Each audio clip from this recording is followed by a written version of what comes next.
자식들에게 짐이 되지 말고 함께 도우며 사는 게 어떨까요?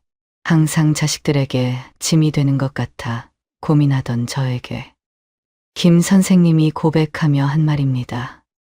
남편이 세상을 떠난 지 벌써 3년이 됐습니다. 자식들은 결혼을 해서 아들은 서울에, 딸은 부산에 살고 있어요.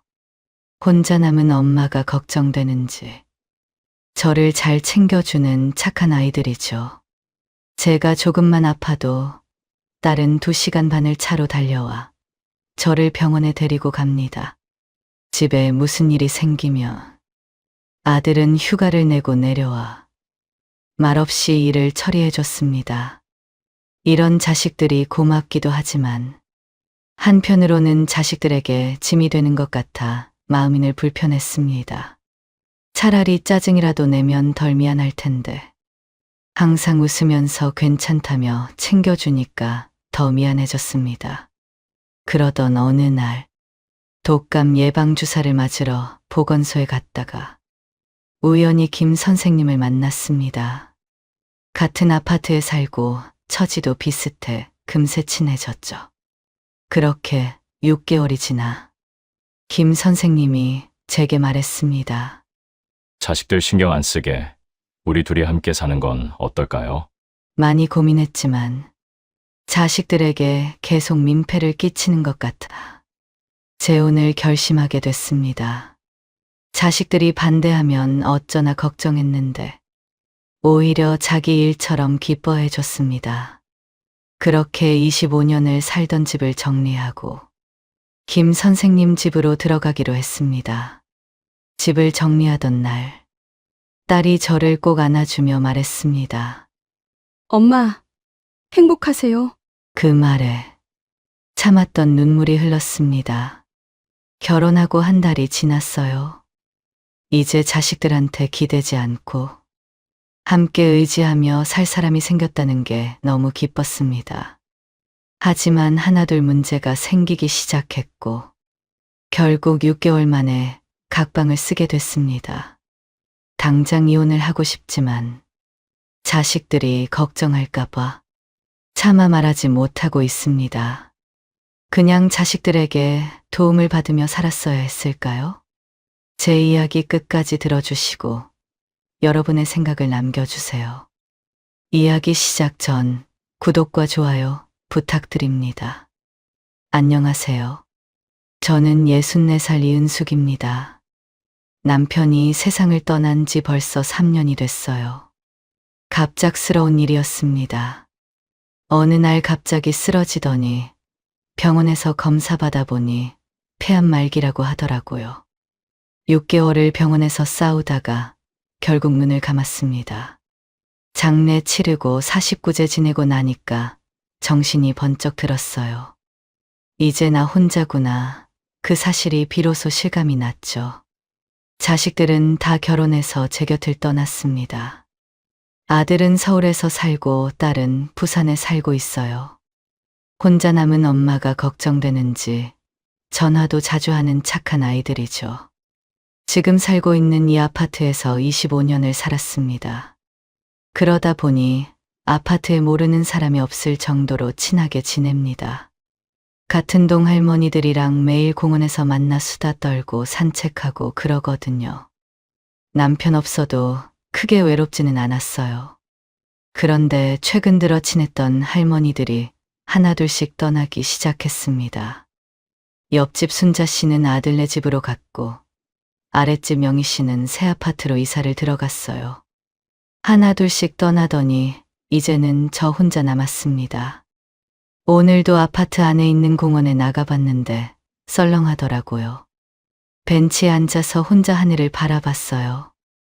예전에는 이 벤치에 5명씩 앉아서 시끌벅적 떠들었는데 지금은 저 혼자였습니다. 바람 소리만 쓸쓸하게 불었어요. 점점 외로워지는 게 느껴졌습니다.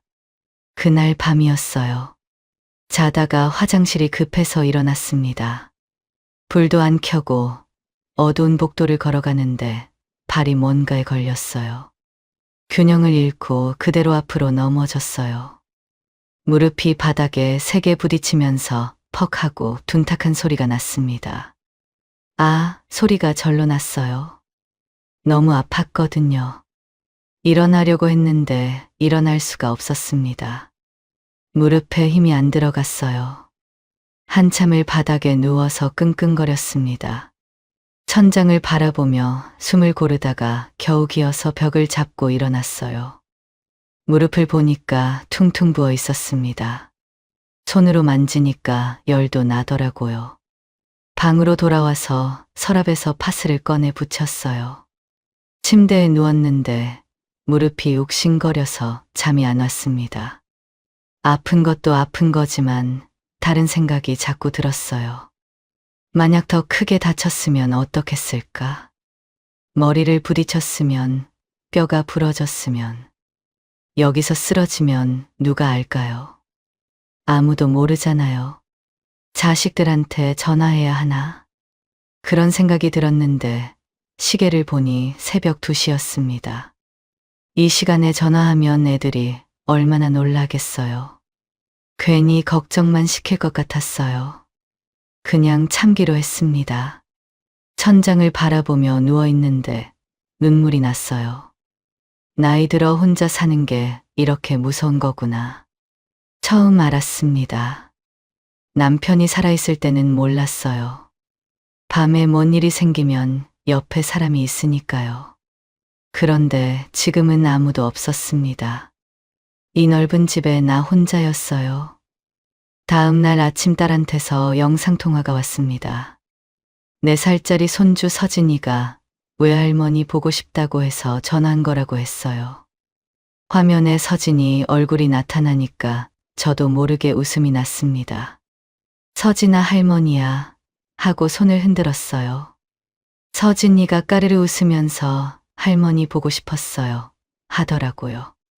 너무 예뻤습니다. 그렇게 손주랑 이야기를 나누고 있는데 딸이 갑자기 물었어요. 엄마, 무릎이 왜 그래요? 화면에 제 무릎이 보였나 봐요. 반바지를 입고 있었거든요. 저는 대수롭지 않게 대답했습니다. 어제 화장실 가다가 넘어졌다고. 근데 괜찮다고요. 딸이 걱정스러운 표정을 지었어요. 병원 다녀오셨냐고 물었습니다. 저는 그 정도는 아니라고 파스 붙이면 낫는다고 했어요. 그랬더니 딸이 화면을 자세히 들여다보더니 말했습니다. 엄마, 많이 부으셨는데요. 꼭 병원 가세요? 저는 알았다고 대답했어요. 딸이 또 당부했습니다. 전화 끊고 바로 가셔야 해요. 저는 알았다고 전화를 끊었습니다. 전화를 끊고 나니 괜히 딸을 걱정시킨 것 같아서 미안했어요. 별일 아닌데 괜히 티가 났나 봅니다. 딸 말대로 병원을 갈까 하다가 파스를 붙이니까 통증도 좀 덜하고 움직이기도 힘들어서 그냥 안 가기로 했어요. 하루 이틀 지나면 나아지겠지 싶었습니다. 다음 날 아침 딸에게서 또 전화가 왔어요. 받자마자 딸이 물었습니다. 엄마, 병원 다녀오셨어요? 저는 머뭇거렸어요. 솔직히 말하기가 좀 그랬습니다. 가라고 했는데 안 갔다고 하면 또 잔소리할 것 같았거든요. 그래서 거짓말을 했어요. 오늘 일어나니까 다 나은 것 같다고, 부기도 빠지고 안 아프다고요. 그랬더니 딸이 한숨을 쉬며 말했습니다. 엄마, 그런 거 방치하면 나중에 더 고생해요. 빨리 병원 가세요. 저는 괜찮다고, 진짜 안 아프다고 했어요. 그런데 딸이 갑자기 말했습니다. 지금 내려갈 테니까 기다리시라고요. 저는 깜짝 놀라서 말렸어요. 오지 마라. 괜히 고생하게. 엄마가 병원 갈게. 딸이 안 된다고 했어요. 무릎 아프신데 어떻게 혼자 가시냐고. 자기가 모시고 간다고요. 준비하고 계시라고 했습니다. 저는 극구 반대했어요. 부산에서 여기까지 얼마나 먼데요. 차 타고 2시간 반이에요. 그 먼 길을 이거 하나 때문에 오게 할 수는 없었습니다. 진짜 괜찮아. 오지 마. 제가 몇 번이나 말했는데 딸이 끝까지 고집을 부렸어요. 그러더니 마지막에 이렇게 말했습니다. 서진이도 외할머니 보고 싶다고 해서 한번 가려고 했어요. 지금 갈게요. 그렇게 말하고 전화를 끊어버렸어요. 저는 전화기를 들고 멍하니 앉아 있었습니다. 부산에서 여기까지 2시간 반. 그 먼 길을 딸이 운전해서 온다고 하니까 마음이 무거웠어요. 괜히 딸을 고생시키는 것 같아서 미안했습니다. 나 때문에 이 고생을 하게 생겼구나. 한숨이 나왔어요. 점심쯤 딸이 도착했습니다. 서진이가 저를 보자마자 할머니 하면서 팔을 뻗었습니다. 제가 안아주니까 제 볼에 뽀뽀를 하더라고요. 너무 예뻤어요. 딸 얼굴도 오랜만에 보니까 반가웠습니다. 미안하면서도 이렇게 얼굴을 보니까 너무 좋았어요.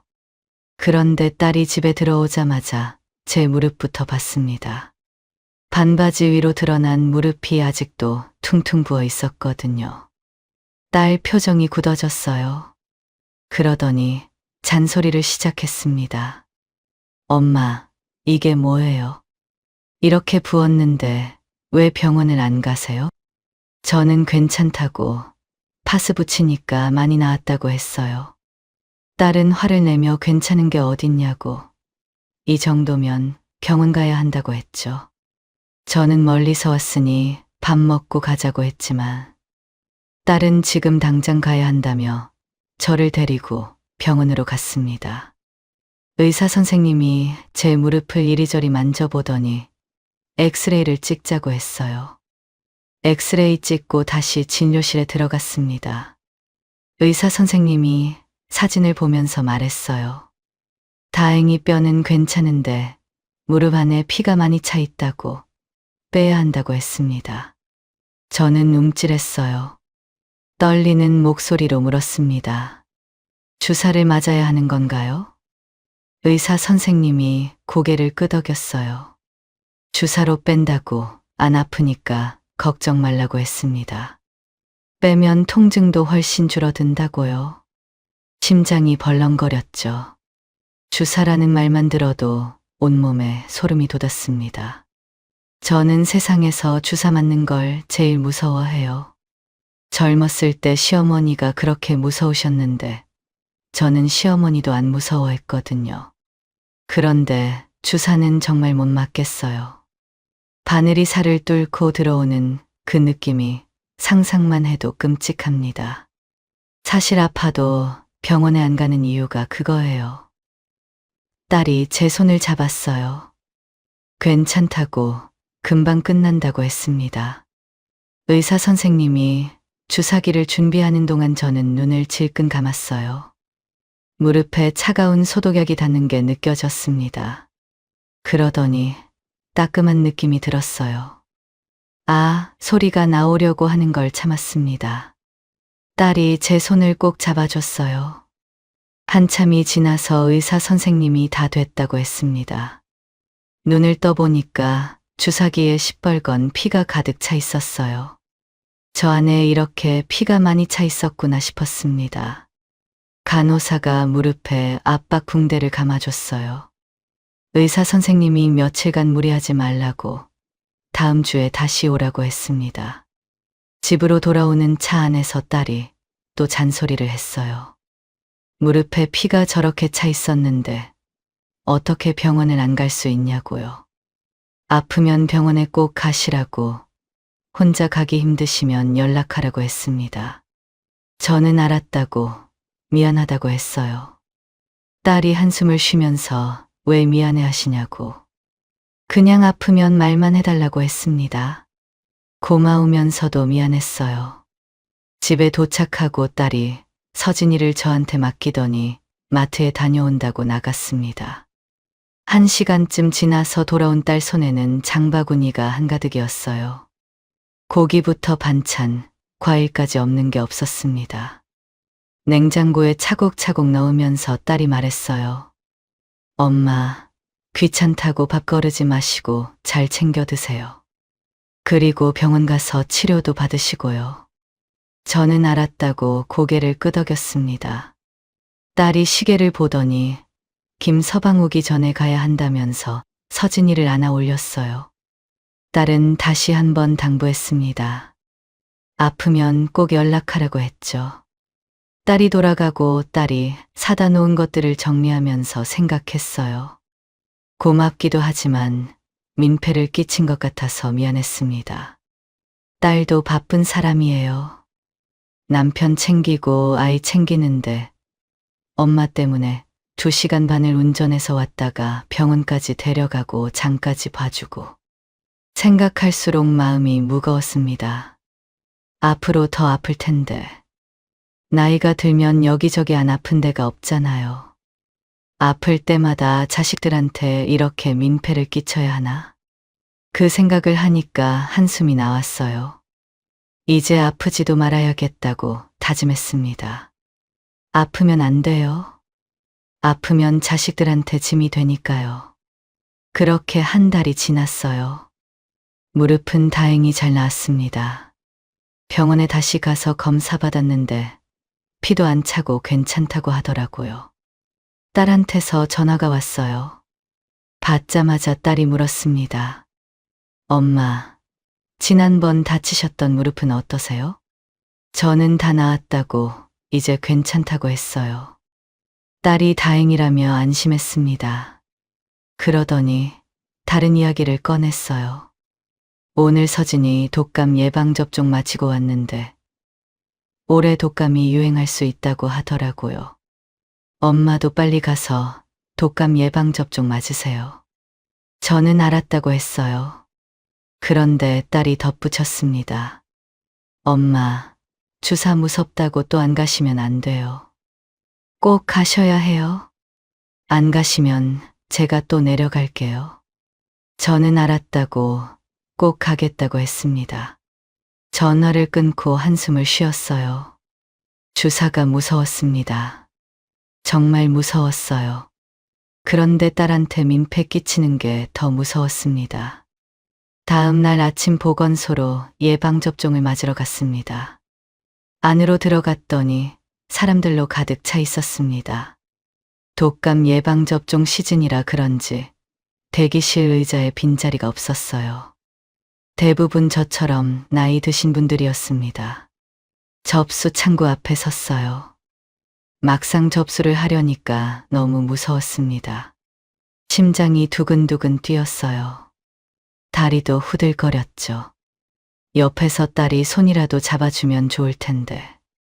딸이 아니라 누구라도 있으면 좋겠다고 생각했습니다. 한참을 망설이다가 겨우 접수를 했습니다. 번호표를 받아 들고 대기실 의자에 앉았어요. 주위를 둘러보니까 노부부들이 많이 보였습니다. 할아버지가 할머니 손을 잡고 있는 모습, 할머니가 할아버지 등을 토닥이는 모습. 그걸 보니까 남편의 빈자리가 느껴졌어요. 남편이 살아있었으면 같이 왔을 텐데, 저도 저렇게 손잡고 왔을 텐데, 괜히 눈시울이 붉어졌습니다. 제 차례가 다가올수록 심장이 더 빨리 뛰었어요. 식은땀이 나기 시작했습니다. 손이 떨리고 다리도 떨렸어요. 눈을 감고 심호흡을 해봤지만 소용없었습니다. 그렇게 떨고 있는데 옆에서 누군가 말을 걸었어요. 어디 안 좋으세요? 고개를 돌려보니까 할아버지 한 분이 걱정스러운 표정으로 저를 보고 있었습니다. 안경을 쓴 인상 좋은 분이었어요. 저는 괜찮다고 대답했습니다. 그런데 목소리가 떨렸어요. 몸도 여전히 떨리고 있었고요.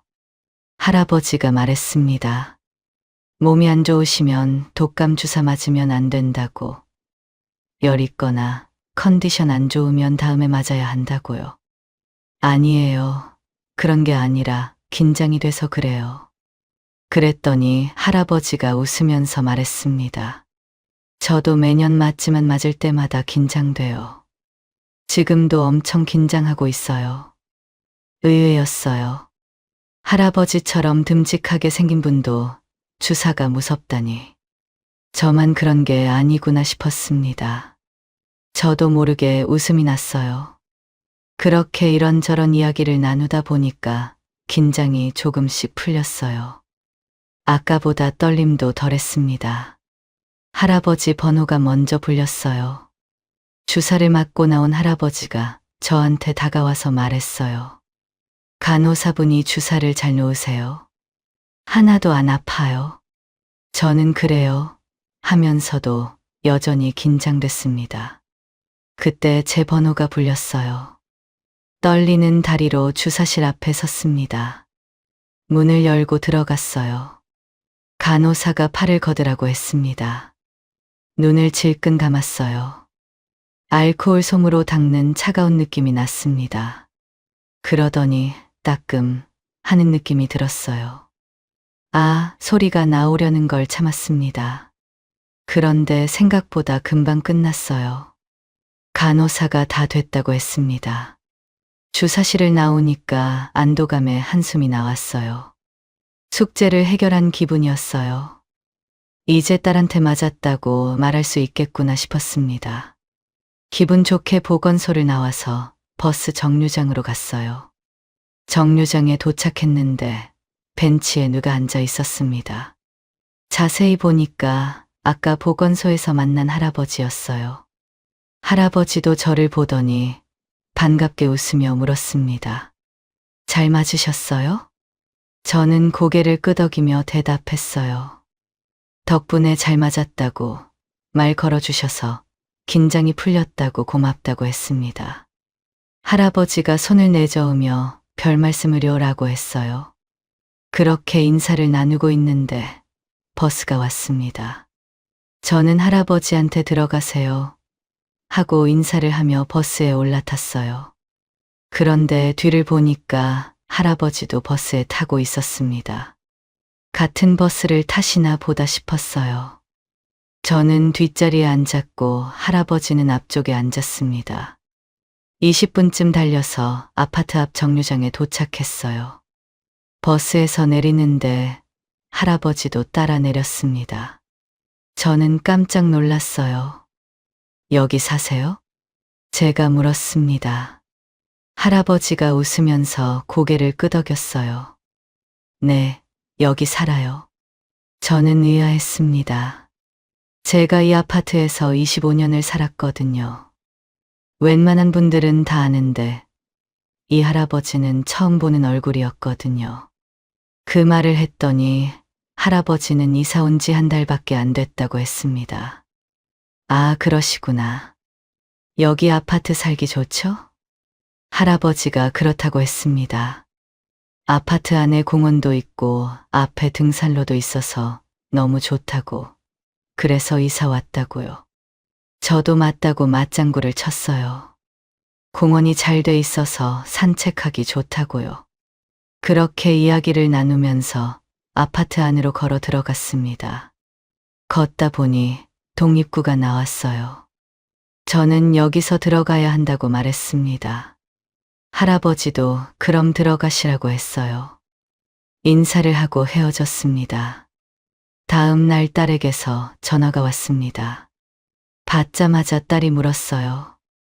독감 예방주사 맞으셨냐고요. 저는 어제 보건소 가서 맞았다고 했습니다. 딸이 잘하셨다며 칭찬해줬어요. 이제 추워지니까 건강 잘 챙기시라고, 외출할 때 따뜻하게 입으시라고 잔소리를 했죠. 전화를 끊고 소파에 앉았어요. 딸이 있는 게 너무 든든하고 좋았습니다. 그런데 한편으로는 마음이 무거웠어요. 바쁜 사람한테 자꾸 짐이 되는 것 같아서 안쓰러웠습니다.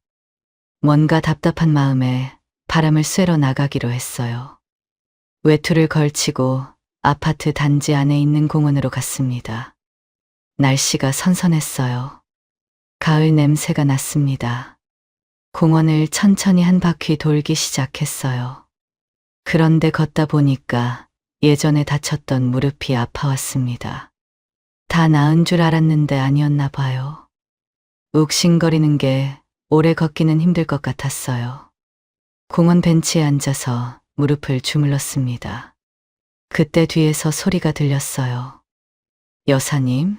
뒤를 돌아보니까 보건소에서 만났던 그 할아버지가 반갑게 손을 흔들며 다가오고 있었습니다. 운동복 차림이었어요.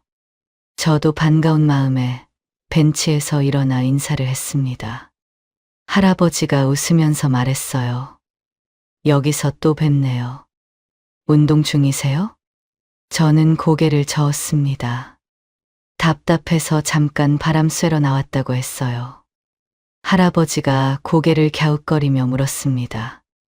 무슨 답답한 일 있으시냐고요. 잠시 망설였어요. 처음 본 사람한테 속 이야기를 하기가 좀 그랬거든요. 그런데 할아버지 표정이 진심으로 걱정하는 것 같았습니다. 저도 모르게 입이 열렸어요. 자식들이 엄마 혼자 산다고 이것저것 챙겨주는데 미안하기도 하고 고맙기도 하다고요. 딸이 부산에서 2시간 반이나 운전해서 왔다 갔다 하고 아들도 서울에서 바쁜데 신경 써주고 그게 고맙지만 자식들한테 짐이 되는 것 같아서 마음이 안 좋다고 털어놨습니다. 할아버지가 말했어요. 그 심정 이해한다고요.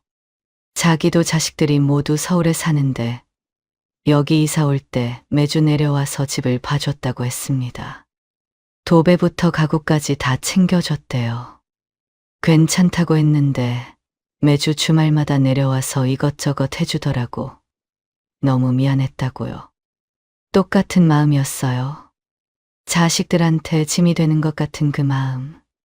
저만 느끼는 게 아니었구나 싶었습니다. 저는 조심스럽게 물었어요. 혼자 사시냐고요. 할아버지는 혼자 된 지 한참 됐다고 말했습니다. 더 묻지는 않았어요. 돌아가신 건지 이혼하신 건지 그건 물어볼 게 아니니까요.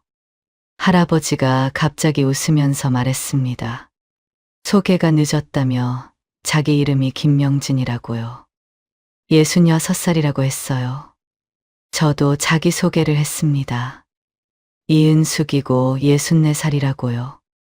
저는 김 선생님이라고 불러도 되겠냐고 물었어요.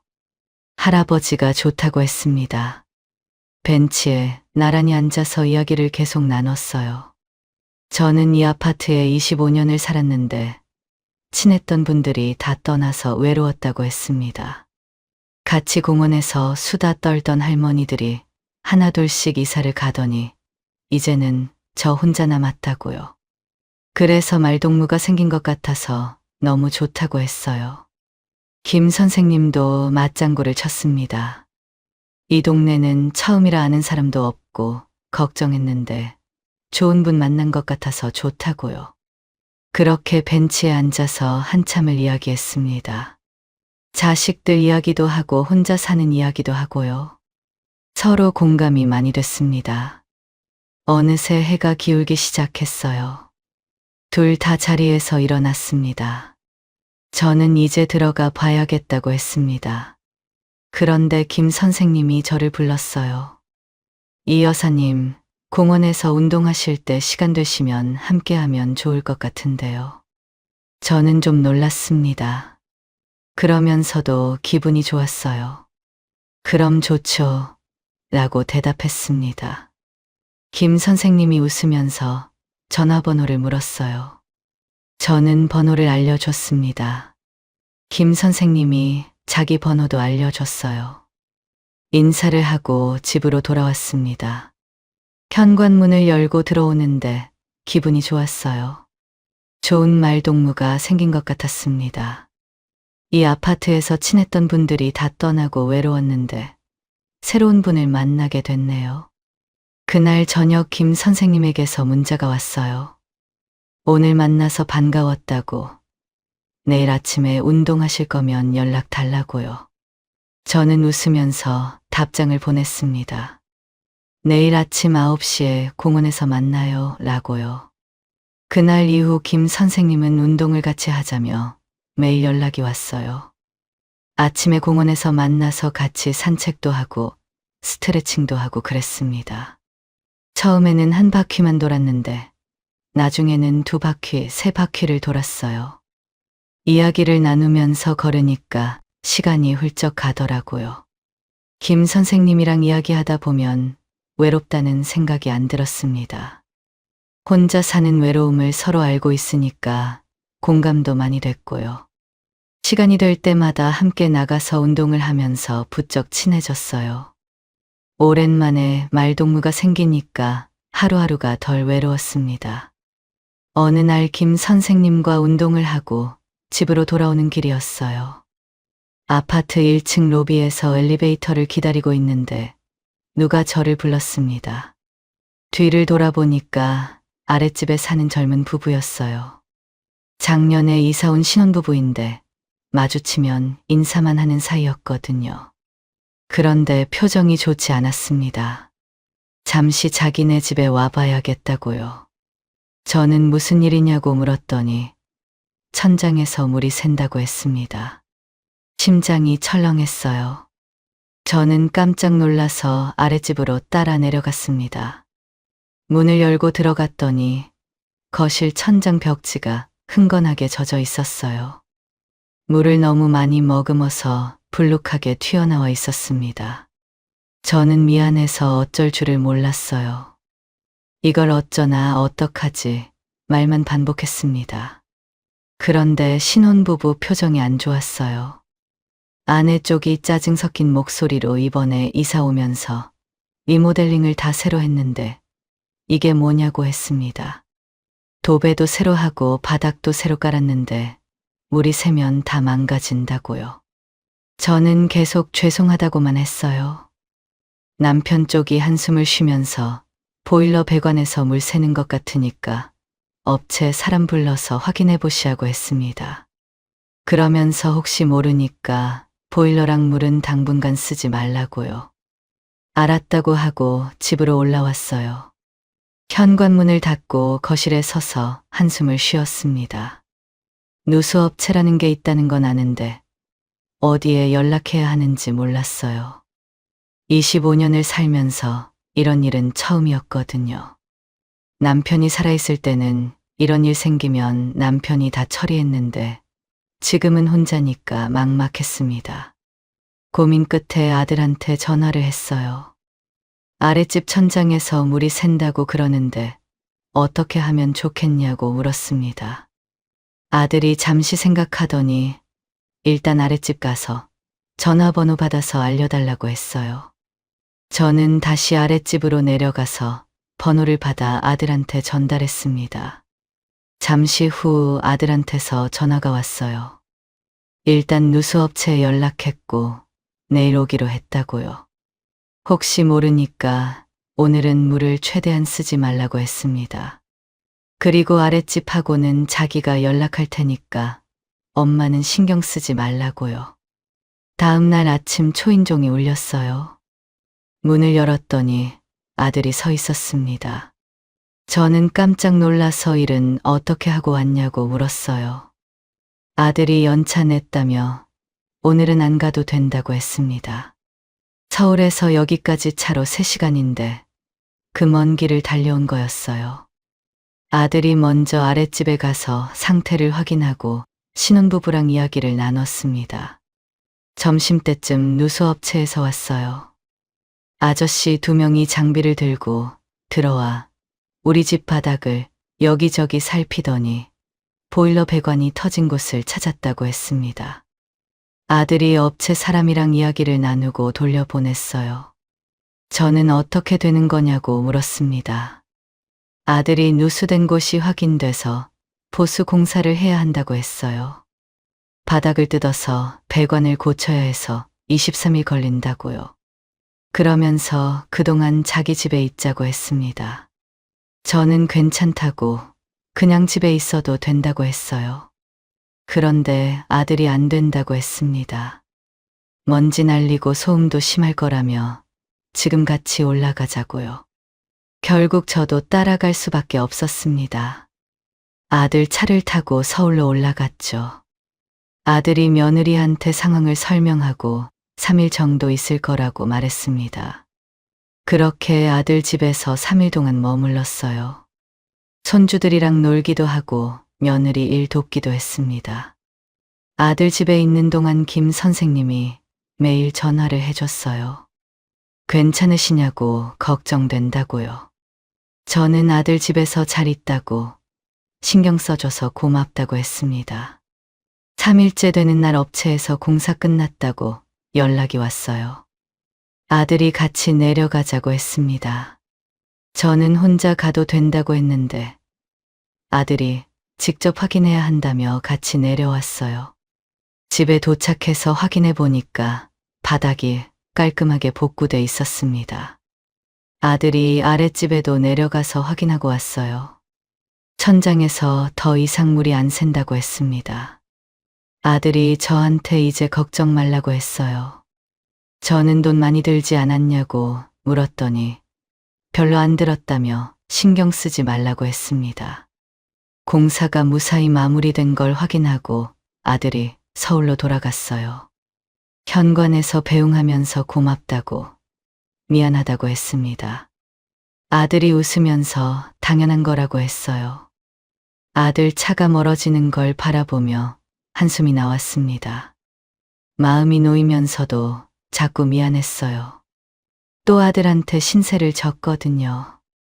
딸한테도 병원 때문에 신세 지고 이번에는 아들한테 신세 지고 자식들한테 자꾸 짐이 되는 것 같았습니다. 아들이랑 딸이 짜증이라도 내면 덜 미안할 텐데 항상 괜찮다고 하면서 챙겨주니까 더 미안했어요. 집으로 들어가려는데 핸드폰이 울렸습니다. 김 선생님이었어요. 받으니까 집에 도착했냐고 물었습니다. 저는 방금 아들 보내고 들어가려던 참이라고 했어요. 김 선생님이 공원에서 잠깐 보자고 했습니다. 공원으로 나갔어요. 김 선생님이 벤치에 앉아 기다리고 있었습니다. 저를 보더니 반갑게 웃으며 일어났어요. 걱정 많이 했어요. 이제 괜찮아요? 저는 고개를 끄덕이며 다행히 잘 해결됐다고 아들이 다 처리해 줬다고 했습니다. 김 선생님이 다행이라며 안심했어요. 벤치에 나란히 앉아서 이야기를 나눴습니다. 그렇게 한 달이 지났습니다. 김 선생님이랑 매일 운동도 하고 이야기도 나누면서 지냈어요. 혼자 살면서 이렇게 마음 편한 적이 없었습니다. 좋은 말동무가 생기니까 하루하루가 덜 외로웠어요. 그날도 점심을 먹고 있었는데 초인종이 울렸습니다. 문을 열었더니 아랫집 신혼부부가 서 있었어요. 또 표정이 안 좋았습니다. 무슨 일이냐고 물었더니 또 천장에서 물이 샌다고 했습니다. 저는 귀를 의심했습니다. 지난번에 다 고쳤는데 무슨 소리냐고 물었어요. 아내 쪽이 짜증스러운 표정으로 내려와서 직접 보시라고 했습니다. 아랫집으로 내려갔어요. 거실 천장을 보니까 또 물이 고여 있었습니다. 지난번과 다른 위치였어요. 벽지가 축축하게 젖어서 얼룩이 져 있었습니다. 아랫집 부부가 짜증을 내며 어떻게 하실 거냐고 물었어요. 저는 미안하다고 빨리 해결하겠다고 했습니다. 집으로 올라와서 한숨을 쉬었어요. 아들한테 연락하고 싶었지만 할 수가 없었습니다. 지난번에도 연차 내고 내려와서 다 처리해 줬는데 또 연락하면 얼마나 미안해요. 자꾸 짐이 되는 것 같아서 전화기를 들었다 놨다 했습니다. 고민 끝에 김 선생님한테 전화를 했어요. 혹시 누수에 관해서 잘 아시냐고 물었습니다. 김 선생님이 무슨 일이냐고 물어서 상황을 설명했어요. 김 선생님이 지금 가겠다고 했습니다. 잠시 후 김 선생님이 오셨어요. 상황을 보더니 업체에 연락해보자고 했습니다. 김 선생님이 아는 업체가 있다며 전화를 걸었어요. 1시간쯤 후에 누수업체 직원이 왔습니다. 직원이 열탐지 장비로 보일러 배관을 살폈어요.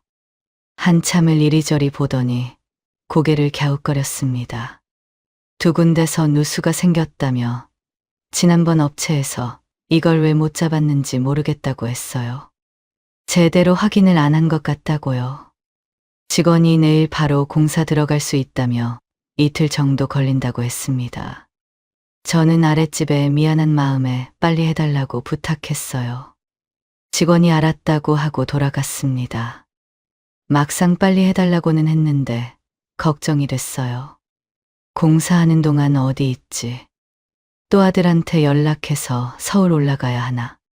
그건 정말 쉬웠습니다. 그때 김 선생님이 조심스럽게 말했어요. 이 여사님, 괜찮으시면 저희 집에서 머무르셔도 됩니다. 저는 손을 내저었어요. 아니라고 제가 어떻게 가냐고 했습니다. 그런데 김 선생님이 말했어요. 어차피 비는 방도 있고 공사하는데 가서 보려면 가까운 곳이 좋지 않겠냐고요. 부담 갖지 말라며 괜찮다고 했습니다. 고민이 됐어요. 남의 집에서 며칠을 지낸다는 게 쉬운 일이 아니잖아요. 그런데 아들한테 또 신세 지는 것보다는 나을 것 같았습니다.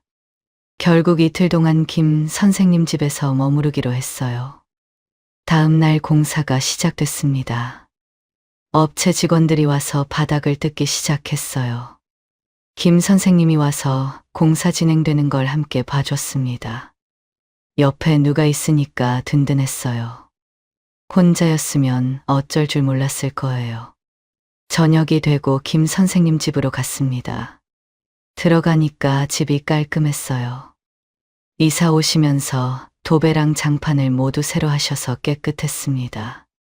저는 죄송하다며 밥이라도 차려드리겠다고 했어요. 신세 지는 게 미안했거든요. 부엌으로 가서 밥을 하려는데 처음 오는 곳이라 뭐가 어디 있는지 몰라서 헤맸습니다. 냄비는 어디 있지? 쌀은 어디 있지? 그 모습을 본 김 선생님이 웃으면서 말했어요. 제가 할게요. 앉아 계세요. 김 선생님이 직접 밥을 차렸습니다. 반찬이 별로 없다며 있는 반찬에 계란을 구워서 조촐하게 저녁 식사를 했어요. 둘이 마주 앉아 밥을 먹으니까 이상했습니다. 남편이 떠난 후로 누군가랑 마주 앉아 밥 먹는 게 처음이었거든요. 식사를 마치고 제가 설거지를 했어요. 그건 제가 해야 할 것 같았습니다. 설거지를 끝내고 거실로 나왔더니 김 선생님이 차를 준비해 놨어요. 따뜻한 보리차였습니다. 소파에 나란히 앉아 차를 마시며 이야기를 나눴어요. 김 선생님이 말했습니다. 저녁 때 맨날 혼자 거실에서 TV를 보다가 누군가랑 이야기를 하니 너무 좋다고요. 집에 온기가 도는 것 같다고 했어요. 저도 그렇다고 했습니다. 보일러 안 켜도 따뜻할 것 같다고요. 둘이 웃었어요. 밤이 되어 잠자리에 들었습니다. 김 선생님은 큰 방, 저는 작은 방에서 자기로 했어요. 침대에 누웠는데 잠이 안 왔습니다. 잠자리가 바뀌어서 그런 것 같았어요. 뒤척이다가 결국 뜬 눈으로 밤을 샜습니다. 새벽 일찍 김 선생님 집을 나섰어요. 근처 새벽 시장에 가서 장을 봤습니다. 고기도 사고 채소도 사고. 신세진 것 같아서 아침은 제가 대접하고 싶었어요. 김 선생님 집으로 돌아갔습니다. 김 선생님이 문을 열어주며 어디 갔다 오셨냐고 물었어요. 저는 시장 다녀왔다며 아침은 제가 차리겠다고 했습니다. 부엌에서 요리를 시작했어요. 오랜만에 요리 실력을 뽐냈습니다. 된장찌개도 끓이고 계란말이도 하고 나물도 무쳤어요. 상을 차려서 거실로 가져갔더니 김 선생님이 놀라며 좋아했습니다. 오랜만에 집밥다운 집밥을 먹는 것 같아요. 너무 좋습니다. 둘이 맛있게 아침을 먹었어요. 김 선생님이 연신 맛있다고 해서 기분이 좋았습니다. 그렇게 이틀이 지나고 공사가 끝나갈 무렵 업체에서 연락이 왔어요. 집으로 갔더니 직원이 말했습니다. 지금 공사 중인 곳 말고 다른 곳에서 누수가 더 발견됐다고요. 공사가 23일 더 길어질 수 있다고 했습니다. 저는 어쩔 수 없다며 한숨을 쉬었어요. 옆에서 듣던 김 선생님이 말했습니다. 괜찮다며 저희 집에서 더 계시면 된다고요. 그렇게 김 선생님 집에서 5일을 함께 했습니다. 아침 저녁으로 밥도 같이 먹고 저녁에는 차 마시며 이야기도 나눴어요. 함께 하면서 정이 많이 들었습니다. 공사가 끝나고 집으로 돌아왔어요. 현관문을 열고 들어갔는데 집에 냉기가 돌았습니다. 김 선생님 집에 있을 때는 온기가 돌았는데 혼자 사는 집은 차갑기만 했어요. 며칠이 지났지만 김 선생님 집에서 함께 했던 일들이 자꾸 생각났습니다. 같이 밥 먹던 것, 저녁에 차 마시며 이야기 나누던 것, 아침에 제가 차린 밥을 맛있게 드시던 김 선생님 표정. 오랜만에 누군가와 함께 온기를 느끼며 지냈던 그 5일이 자꾸 떠올랐어요. 남편이 떠난 후로 그런 느낌을 받아본 적이 없었거든요. 집에 혼자 있으니까 이상했습니다. 밥을 먹어도 맛이 없고 TV를 봐도 재미가 없었어요. 김 선생님 집에 있을 때는 안 그랬는데 혼자라는 게 이렇게 허전한 건가 싶었습니다. 그때 김 선생님한테 전화가 왔어요. 받으니까 점심 드셨냐고 물었습니다. 아직 안 먹었다고 했더니 점심 같이 먹자고 집으로 오시라고 했어요. 저는 알았다고 하고 전화를 끊었습니다. 김 선생님 집으로 갔어요. 3일 만에 다시 온 김 선생님 집이 낯설지 않았습니다. 오히려 내 집 같고 편했어요. 5일 동안 지내면서 정이 들었나 봐요. 김 선생님이 점심을 준비해 놨어요. 라면이랑 김치였습니다. 둘이 마주 앉아 라면을 먹었어요. 밥을 먹다가 김 선생님이 말을 꺼냈어요. 이 여사님이 옆에 있다가 가시니까 너무 허전하더라고요. 저는 젓가락을 멈췄습니다. 김 선생님이 말을 이었어요. 밥도 같이 먹다가 혼자 먹으려니까 이상해서 불렀다고요. 저도 고개를 끄덕이며 말했습니다. 저도 그랬다고. 집에 혼자 있으니까 이상하더라고요. 그때 김 선생님이 조심스럽게 입을 열었어요. 우리 외로운 사람끼리 함께하는 건 어떨까요? 저는 깜짝 놀랐습니다. 너무 갑작스러운 말이라 아무 말도 못하고 김 선생님을 바라봤어요. 김 선생님이 말을 이었습니다. 저도 그렇고 이 여사님도 그렇고 계속 자식들한테 짐이 되는 것 같다고요. 자식들이 신경 안 쓰게 우리 둘이 서로 도우며 사는 게 어떻겠냐고 했어요. 그 말이 너무 와닿았습니다. 자식들한테 짐이 된다는 말. 제가 항상 느끼던 거였거든요. 병원 갈 때도, 누수공사 때도 아들, 딸한테 민폐 끼치는 것 같아서 미안했잖아요. 그런데 김 선생님이랑 같이 살면 그럴 일이 없겠구나 싶었어요. 저는 잠시 생각하다가 말했습니다. 좋은데, 자식들이 이해를 할까요? 김 선생님이 웃으면서 대답했어요. 자식들도 좋아하지 않겠냐고요. 엄마 아빠가 혼자 사는 것보다 누군가랑 함께 사는 게 자식들 입장에서도 안심이 될 거라고 했습니다. 그러면서 일단 자식들한테 서로 말해보자고 했어요. 저는 알았다고 하고 집으로 돌아왔습니다. 현관문을 열고 들어오는데 가슴이 두근거렸어요.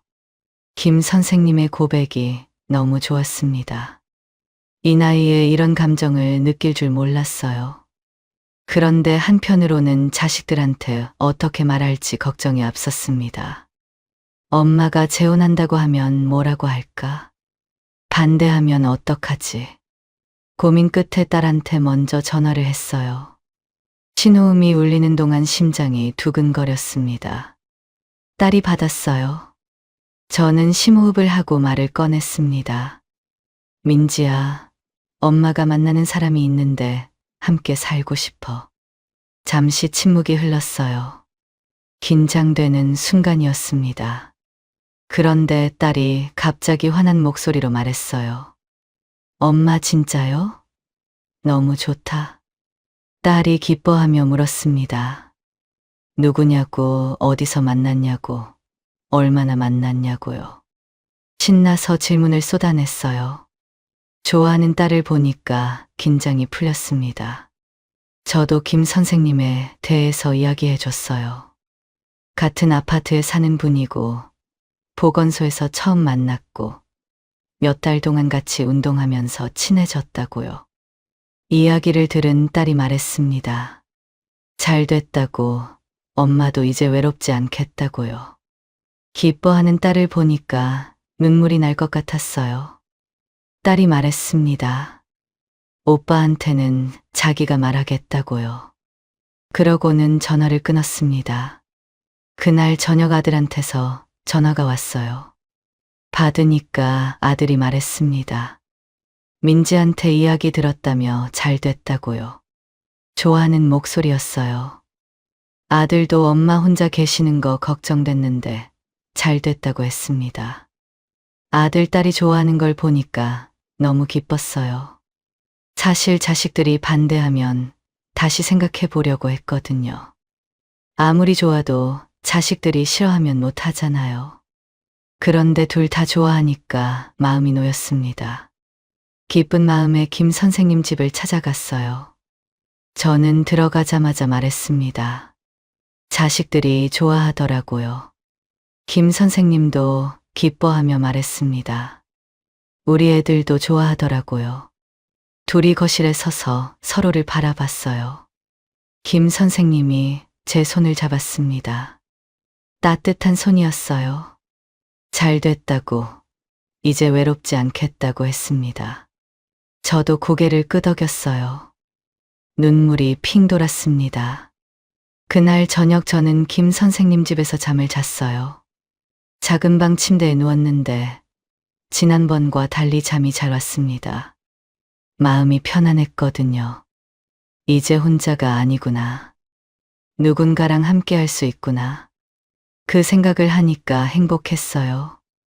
며칠 후 김 선생님과 혼인신고를 했습니다. 시청에 가서 서류에 도장을 찍고 나오니까 실감이 났어요. 이제 진짜 부부가 된 거구나.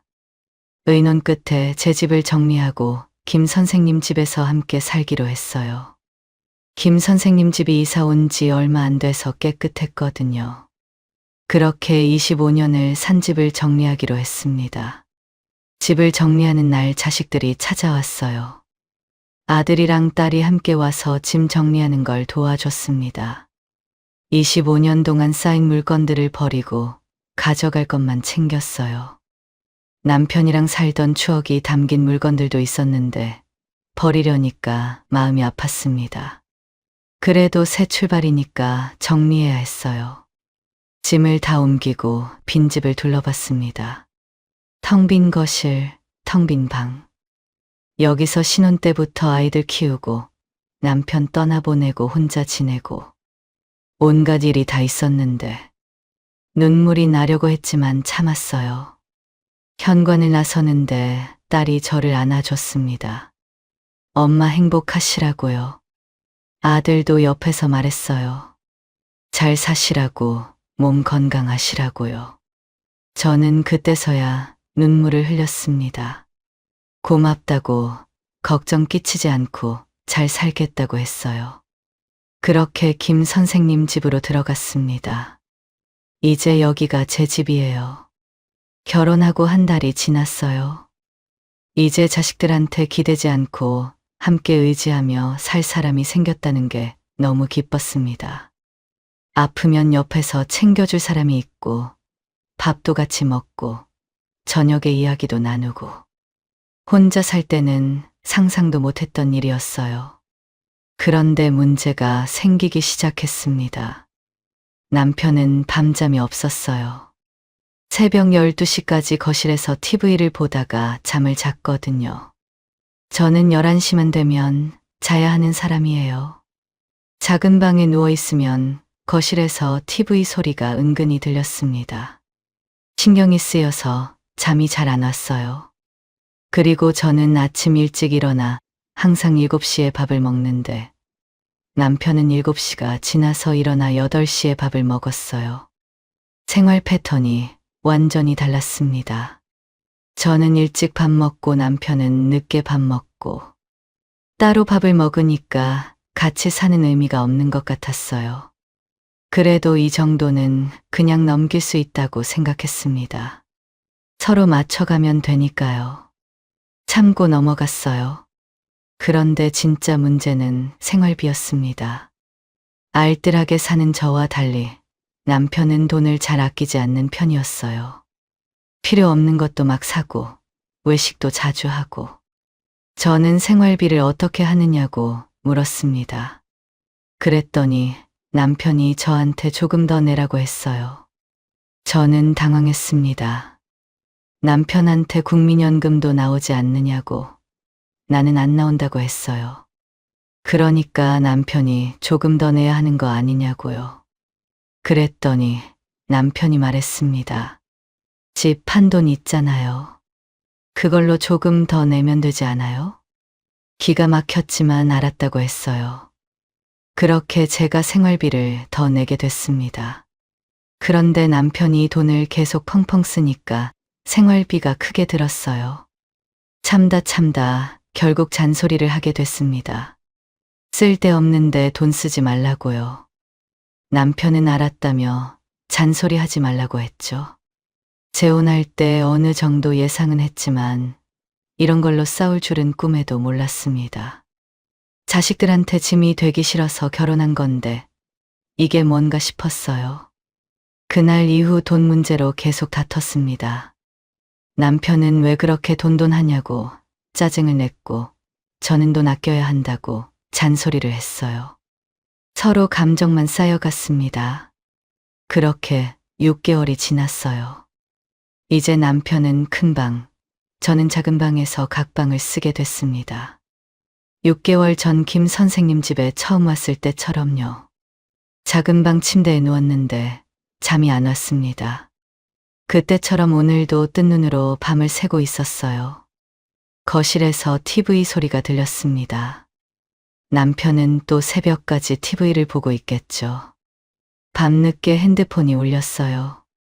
확인해 보니까 딸이 보낸 카톡이었습니다. 엄마 잘 지내고 있지? 엄마 행복하게 사는 모습 보니 너무 좋다. 카톡을 보고 한참을 멍하니 있었어요.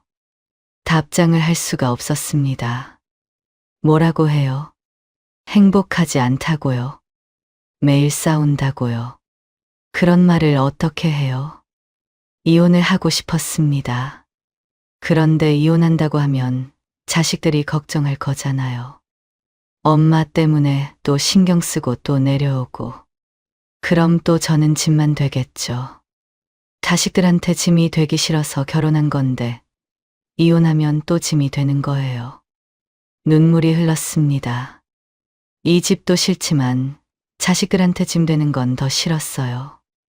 어떻게 해야 하는지 모르겠었습니다. 자식들한테 짐이 되기 싫어서 64살에 재혼했어요. 그런데 그게 실수였습니다. 이제 어떡하죠?